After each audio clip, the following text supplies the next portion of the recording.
All right, hopefully everybody can see the presentation. If you could, or you haven't already, please mute yourself. It can be found in the upper right-hand corner of the screen. You can leave your camera on if you'd like to, but if you begin having some connectivity issues, we recommend that you turn off the camera for whatever reason. That helps with Microsoft Teams. Like I said, we are recording this webinar and it'll be sent to you all after we finish up, but it can also be found on our website, which is dhcd.virginia.gov/CBL. And now that I'm presenting, I'm not able to see any chats that you enter in Microsoft Teams, and I'm not able to see if you raise your hand. So feel free to add things in the chat, and we will visit them at the end of the presentation.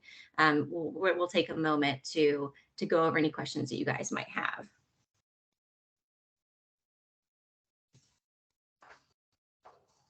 We're going to start off with an introduction to Community Business Launch for those of you who may not be familiar with it. Talk a little bit about the specific requirements that exist for CBL, as well as some guidelines for the business competition itself. We'll talk about how the application, how you apply for the grant and how we score those applications that we receive. Some of the expected outcomes, as well as a project success story. And then we'll also, of course, have a moment at the end to have a little Q&A. And for those of you that may not know, CBL is a program at the Department of Housing and Community Development, which is committed to creating safe and affordable and prosperous communities to live, work, and do business in Virginia. So Community Business Launch is a place-based entrepreneurial development strategy that hopes to fill a critical need or gap in the community's market by filling a concentration of vacant storefronts or available properties with either startup ventures or expansions from the community. The CBL program ultimately trains entrepreneurs and creatives and small businesses alike with the best business planning practices. And the training then culminates in a group of finalists that will pitch their business idea to a panel of judges, with the winners that are selected receiving grant funding and support services to kick off their new venture or expansion. In most situations, the CBL program generates a lot of excitement in the community while also educating different business opportunities for local residents. And when it's preceded by a thorough market analysis with relentless outreach, followed up by ongoing business retention efforts such as mentorship programs, the CBL program is a key building block to a coordinated entrepreneurial ecosystem effort to build up community-based entrepreneurs and small businesses at all stages of their life cycle. So who is eligible? Local governments and quasi-government organizations, so that means like economic development organizations and IDAs, nonprofit economic development organizations. We've had a lot of Main Street organizations apply in the past, regional economic development groups, as well as chambers of commerce. We have a little bit of a change this year in the maximum amount of funds that can be applied for. So an applicant can request up to $100,000. In addition to the normal funds that we receive every year, we will be utilizing some ARPA funds to increase award amounts and be used mostly for business award funding. This change will be reflected in the application budget, which we will touch on a little bit more later. But the grant is currently open and will be through May 5th. And then what generally happens is that once we have the applications and we've scored them, typically they're announced around the summertime or early fall, with projects beginning or at least underway by the end of the year. And then projects are ultimately completed, meaning that businesses that participate in the program will be open by September 30th of next year, with complete closeout of the grant, at least activity-wise, by the end of next year, December 2024.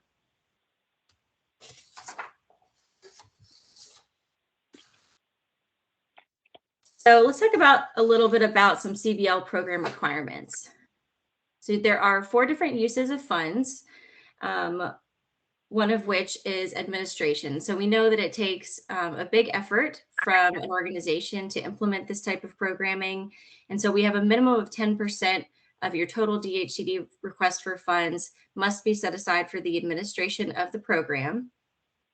There's also the knowledge sharing or business curriculum category, which we have capped at having a maximum of 30% of the requests of DHCD funds.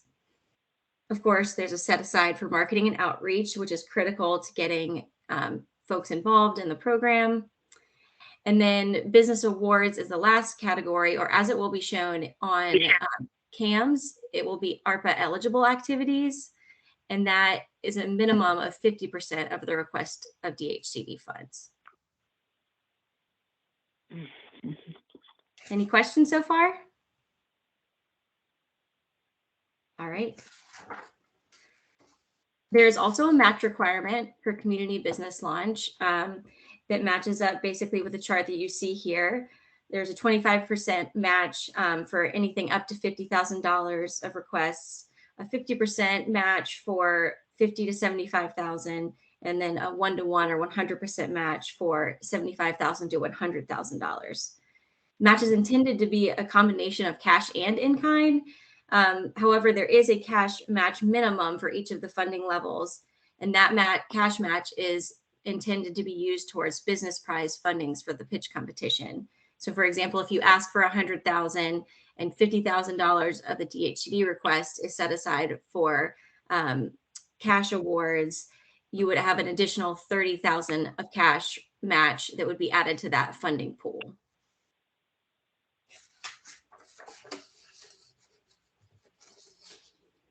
Of course, we do recommend that you have a combination of both cash and in-kind, specifically as it comes to support resources for businesses. So that can be professional services. We've had programs in the past who have worked with attorneys or CPAs, accountants to do pro bono work for participants who go through the program. It could be a business group membership, so like a 1-year Chamber of Commerce membership for anyone who goes through the program. Trade discounts, build out budgets for their retail space. We actually have a grantee currently doing something similar to this, where they have contracted with a local contractor, and they are doing build out budgets for retail spaces that they select as a free service. And then ultimately, the really good thing to have on your side is either discounted or prorated rent schedules for winning businesses. So a lot of vacant properties, as you know, sometimes have a very high rent amount, but they need a little bit of work. So if you can get your building owners to work with you a little bit to either discount or prorate the rent for those businesses for the first 3 months, 6 months, that can really help get the businesses off the ground a little bit quicker than what they would normally see. So both class participants and prize winners should also meet with these local business leaders, especially those with linkages to business ideas in the classroom. Another requirement for community business launch is that you select a designated area.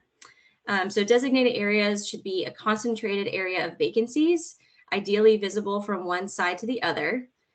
You'll need to include a map of that area. As you can see, I think we used Waynesboro's here, that has an outline of the entire district, as well as a marking of where the vacancies are. We also would like you to include property description sheets for each of those vacancies, which can be found. We have a template for them as part of the program design, if you need one. But if you aren't already in close contact with building owners in your community, this is an excellent opportunity to meet with them, to learn what types of spaces are available and the type of condition they're in, and what level of interest those building owners may or may not have in collaborating to fill those spaces.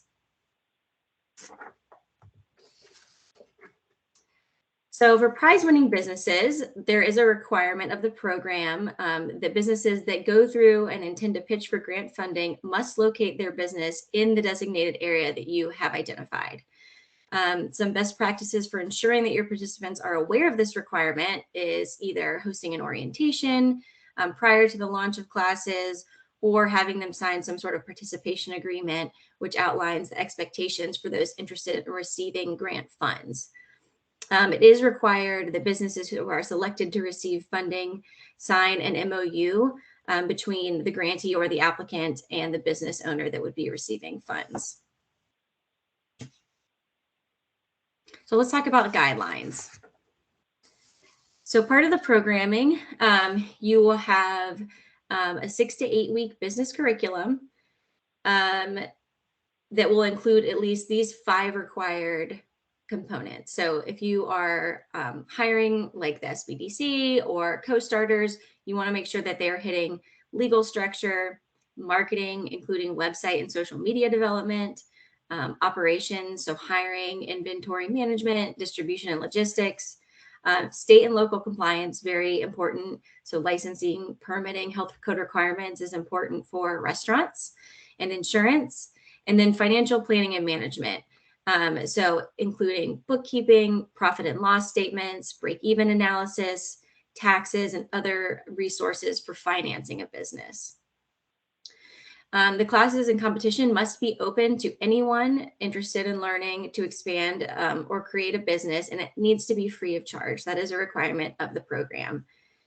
They should make every effort, CBL program should make every effort to be inclusive in their marketing and to recruit a diverse group of entrepreneurs that reflect the makeup of your community, with extra effort to reach those entrepreneurs and small businesses that have historically lacked access to such opportunities.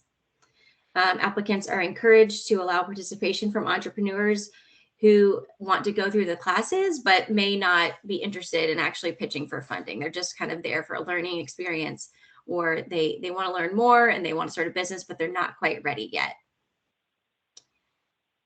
In addition to classes, communities with successful CBL outcomes usually offer long-term mentoring and business counseling to class participants for at least another year post pitch night. Business startups often encounter a lot of unexpected difficulties during those early years. So experienced business counselors are really important to helping guide new business owners through those common pitfalls and keeping them on track to meet their goals. So pitch competition and business plan evaluations. So the business plan workshops should culminate in a business pitch competition with a panel of judges and prizes for those winning business ideas. Businesses should be evaluated on both their business plan and their pitch to the panel of judges. And each business plan should include all 5 of the required business components covered during training and referenced under knowledge sharing, which we just talked about. Prizes must include the DHCD grant funds, in addition to local partners matching resources such as cash funds, in-kind services, grant allowances, and so forth. Business participants should be aware of the program scoring rubric and how they're going to be evaluated. So it's important to let them know what the judges would be looking for prior to them participating in the pitch competition. And judges should be transparent about those evaluations. Businesses should also be aware of what the program prize package entails.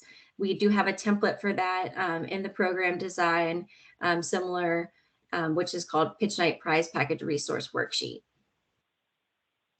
After the pitch competition is over, many CBL businesses should receive ongoing business support, which I've mentioned before, as the overall business community starts to see results. CBL grantees often will repeat the CBL cycle again and again, but usually without DHCD funding. Applicants can think long-term about business retention activities and funding sources for subsequent cycles after DHCD exits the program.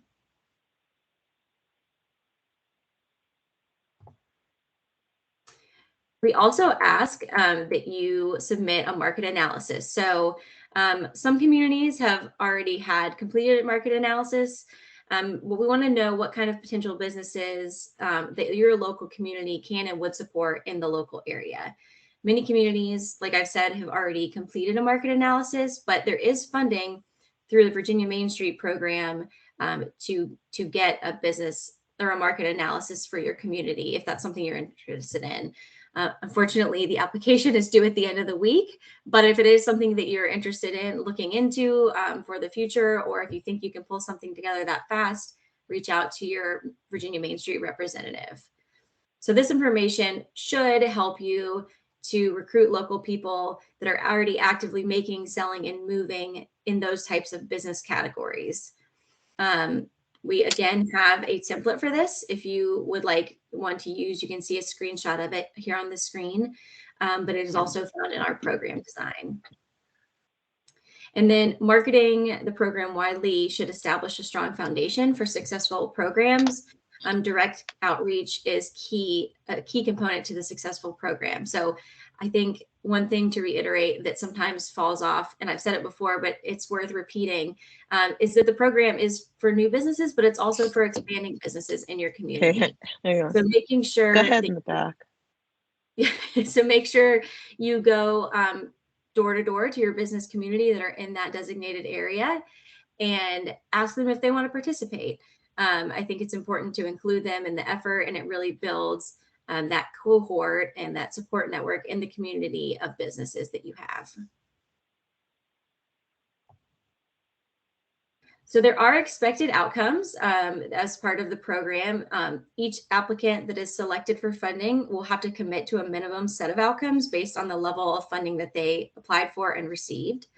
So applicants can commit to more, but the baselines are kind of outlined here. So, typically in the past, we've had all funded programs would have to have at least 3 new or expanded businesses and 5 new full-time equivalent jobs. But we've kind of sparsed that out based on what we've seen from programs in the past as to what they can achieve. So for those asking for 50 to 75,000, we look for 4 newer expanded businesses and 7 jobs. And then for $75,000 and up to the 100,000, it would be 6 new or expanded businesses and 10 full-time equivalent jobs. It's important to note, because there has been confusion in the past, that the programming should and allow expanding businesses. I mentioned that. So some communities have actually set up 2 separate curriculums that run congruently, one for existing businesses and other for startups, given that they will have some different needs. We actually have a current grantee doing that, and Lynchburg is doing that with their CBL program. So a little bit about the application requirements and scoring. So in addition to the 8 questions that we ask, which can be found outlined in the program design if you want to take a stab at them before opening the actual application in CAMS, is that there are several different attachments that we're looking for. Of course, I've mentioned the map of the designated area with the identified storefronts, a property description sheet that will go with each of those properties that are on the vacancy map. We want to see a proof of your match and budget. So if a locality is providing match, we would love to see a letter from them committing that if the grant funding is received, that they'll be matching that program. We want to see what your timeline is, and it's going to look a little bit different for each community that applies, but ultimately you want it to line up with kicking off at the end of this year and being complete by September to December of next year. We want to see what your marketing plan is for the competition. So tell us who you're trying to reach out to, how you intend to do it, and who you're looking to recruit. We want to see a draft class curriculum, of course, because we want to see who you're going to be working with to provide that knowledge sharing and program curriculum. If you have any guest speakers that are going to be participating in those, but also to make sure that you're hitting all of those key categories that we mentioned, like financing, legal structure, and so on. Letters of support, I've already kind of mentioned this, but if there are organizations in your community that are going to be actively helping to participate, either sponsoring or providing some kind of service, like the Chamber of Commerce providing membership, we want to see it. The market characteristic worksheet, which I mentioned, we want to see a business scoring rubric. So tell us how you're going to evaluate those businesses if they intend to pitch for funding, and a pitch night prize package worksheet, which will kind of break down the funds that you are using, as we're going to have one 10,000 prize and two 5,000s and so on and so forth.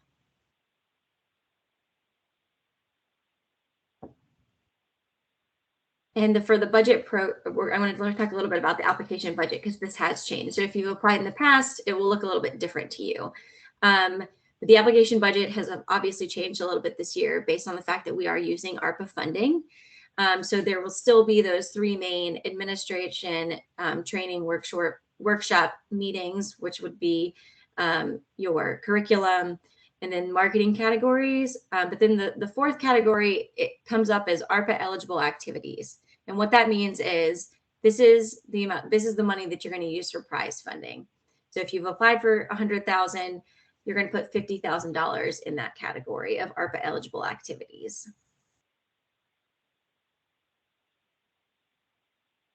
And this is kind of how we score the grant program and the applications that we receive. So applicants are scored on a 0 to 100 point scale. Those grant funds are limited, and only those proposals that exceed the 70 point threshold will be considered for funding. And then the funds are allocated from top scoring application until all the funds are exhausted. A strong application will look like checking all of the critical criteria boxes. So that's kind of a yes, no, did you check all these boxes? And that includes that you have the appropriate match requirement and cash match that we have outlined with the ask or the DHCD request, that you've set aside an appropriate amount of funds for administration, 10%, 50% for prizes, and 30% max for curriculum, and that you've identified a critical mass of vacancies that are walkable to each other. Another thing that we look for in a strong application is that market analysis of the designated area, that it's been completed and thought through, and that the marketing plan has been outlined for recruiting participants. We also want to see what the proposed impact on the district would be. So if you have 4 vacancies and you were able to fill that, what would that look like for your community? And that's both quantitative and qualitative. So we know that in situations like that, that sales tax might increase or meals tax might increase in your district. But what would that also mean for the business community as a whole? We also want to know that your organization has the capacity and readiness to implement the program. So tell us a little bit about your experience of implementing grant programs in the past. If you have any specific experience with business launch competitions or business curriculum or supporting small businesses, let us know about that. And then we also want to know what are the amenities and support available for the long-term success of the business participants. So ideally, the program doesn't really end, the support at least doesn't really end for entrepreneurs who go through the program once they've pitched. That's really when they need the most help. So having mentorship lined up for them, or having regular meetups of that cohort that you've gotten together for them to all kind of work through and share what they are doing, what they are struggling with, and how they can move forward.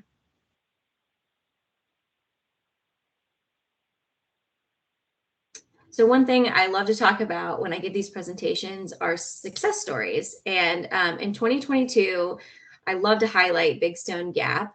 It's a relatively small community in far Southwest Virginia.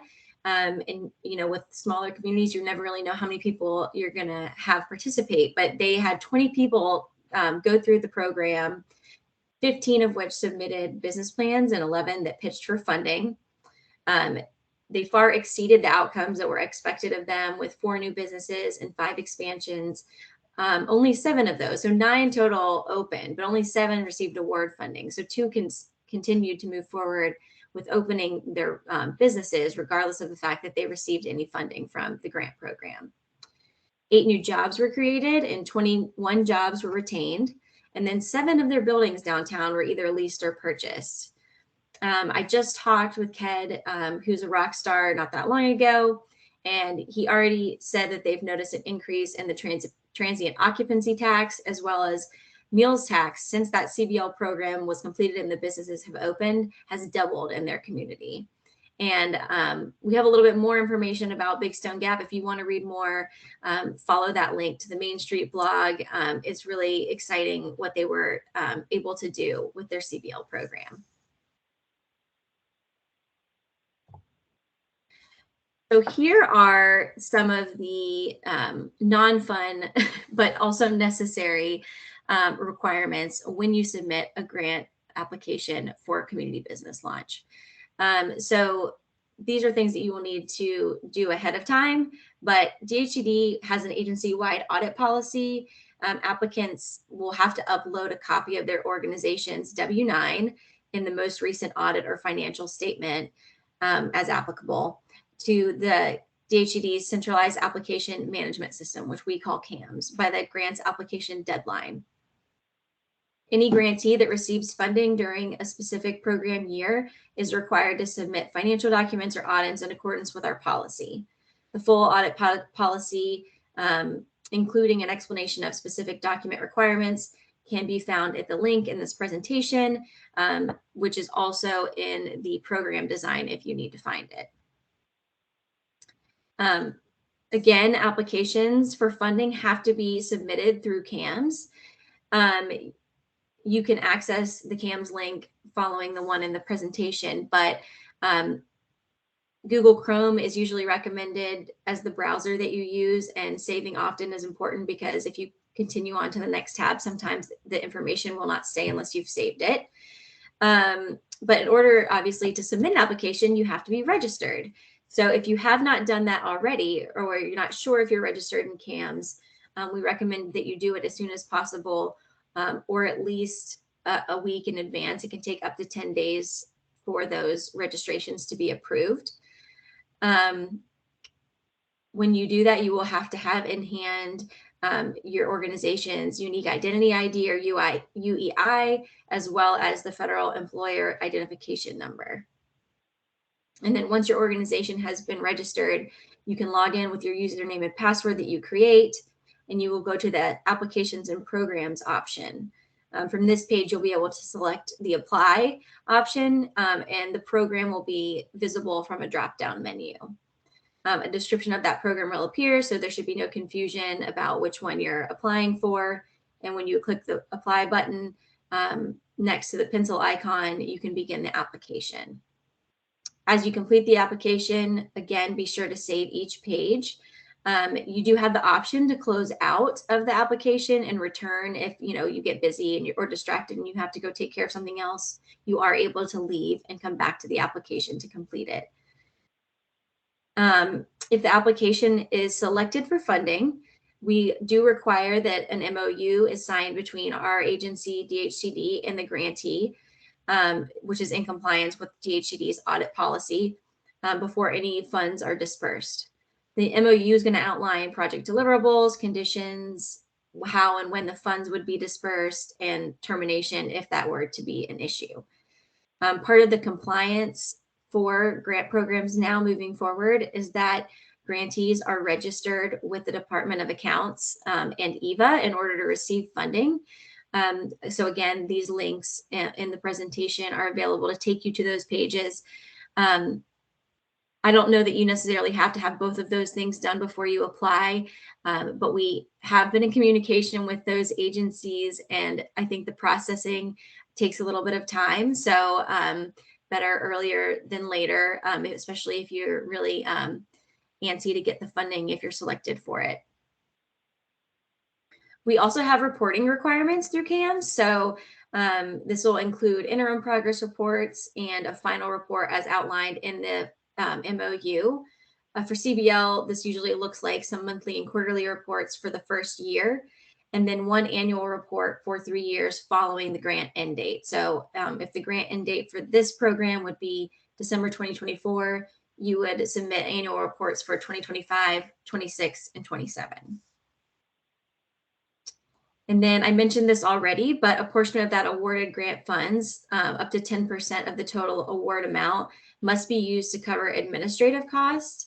The administrative section of the project budget will be based on activities completed or milestones achieved, such as doing those progress or quarterly reports, rather than time and materials. These milestones are negotiated with us during the MOU signing.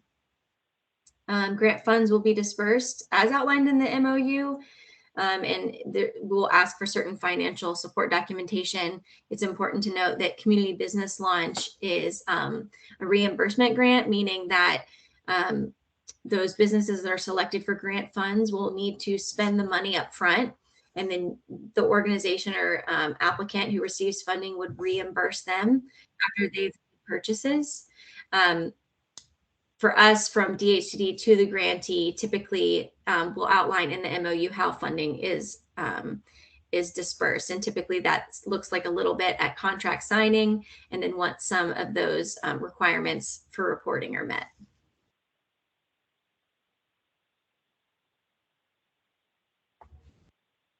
All right, so now is the opportunity to ask little questions. I'm going to stop displaying my screen so I can look in the chat really fast. So give me just one moment.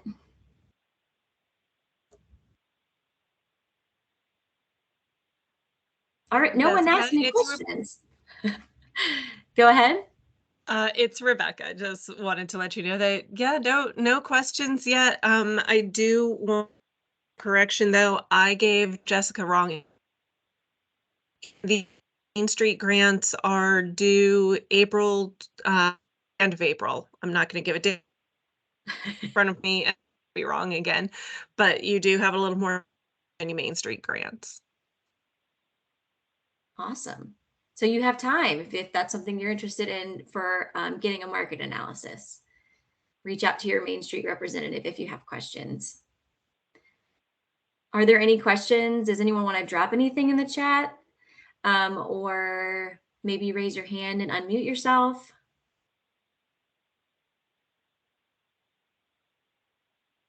Kelvin said there was a little bit of a cutout. I think you're asking about the Main Street grant. So yes, so for communities that are interested in getting a market analysis done, there are grant funds available through the Virginia Main Street program. Those grants are due at the end of April. Zachary has confirmed it's April 28th. So if you're interested in getting one of those completed or applying for one, reach out to your Main Street representative. This presentation should be available within the week. We are new to using Teams, so I'm not sure how quickly it downloads, but as soon as it does, I will be sending it to PR to add to our website. Mary Foley has asked, if your county already has a grant for a completely unrelated project, can a second award be made in the county?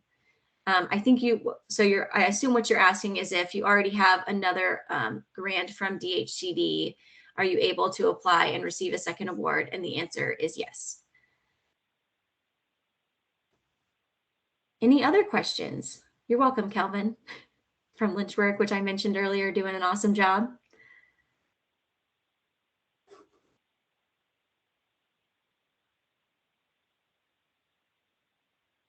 All right. Not hearing any.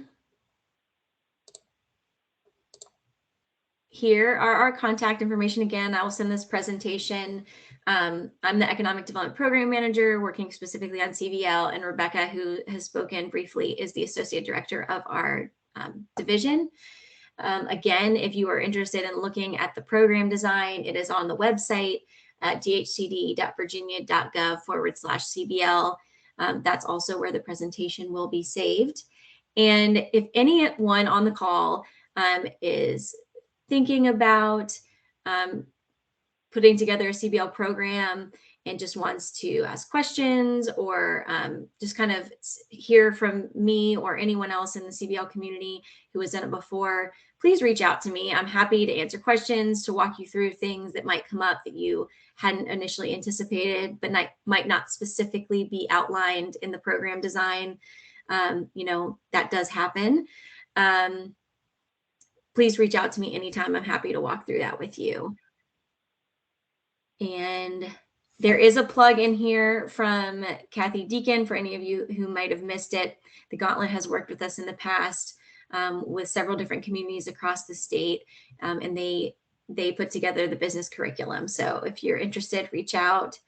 Thank you, Nuri and Laverne. I appreciate it. And one last opportunity to ask questions. All right, everyone, thank you so much. I look forward to seeing what applications we receive this year. And again, reach out if you have any specific questions.